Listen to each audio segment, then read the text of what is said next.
7 weeks.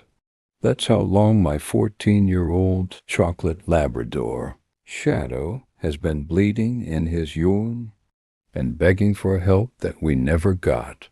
From missing medication to changed records to being dismissed repeatedly.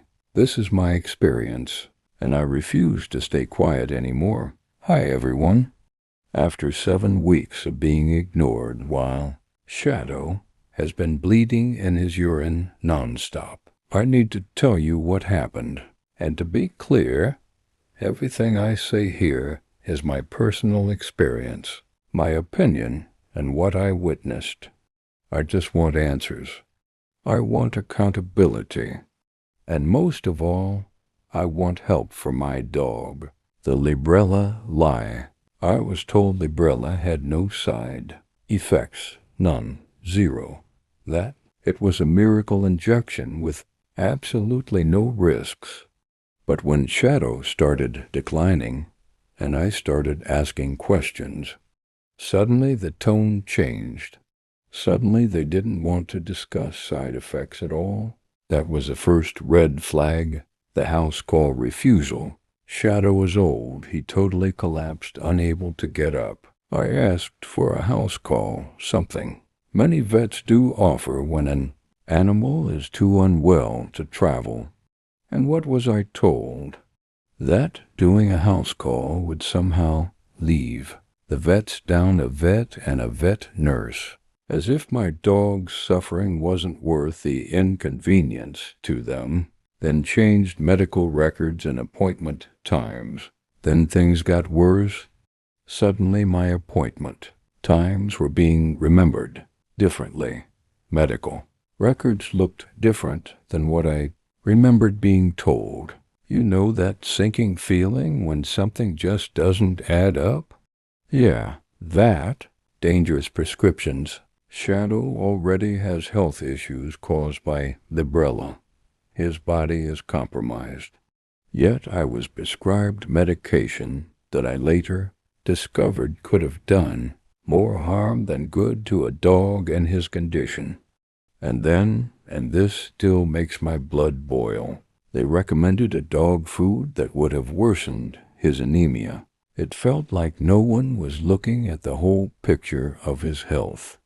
No one cared enough to the missing medication. Now here's the part that pushed me over the edge. They prescribed a medication that cost £117 for 7 tablets. I never received it. But later I was told, essentially, that they don't believe me, as if I somehow misplaced expensive medication I never even had. And here's the thing.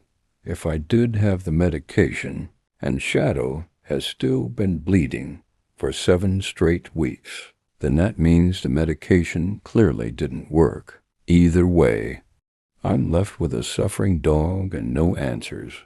The core question. So I asked the obvious question. If Shadow supposedly had this medication, why has he been bleeding nonstop for nearly 2 months? If I'm to believe them, if I'm to believe that this misplaced medication was somehow in my possession, then what does that say about what they prescribed? Because I've paid for medication before, and if it didn't work, shouldn't there be a refund? Or at the very least, shouldn't someone be helping? Someone be helping us? 7 weeks of being ignored. 7 weeks. 7 weeks of pleading, of calling, of worrying every single day while watching my old boy deteriorate. 7 weeks of being brushed aside. I'm sharing this because nobody should have to fight this hard for basic care for their dog. And if you've gone through anything similar, you're not alone. Thank you for listening. I'm doing this for Shadow because he deserves better, and because maybe, just maybe, speaking out will stop this happening to someone else's dog. If you want updates on Shadow or you've had an experience like this, comment below. I see you, I hear you, and I stand with you.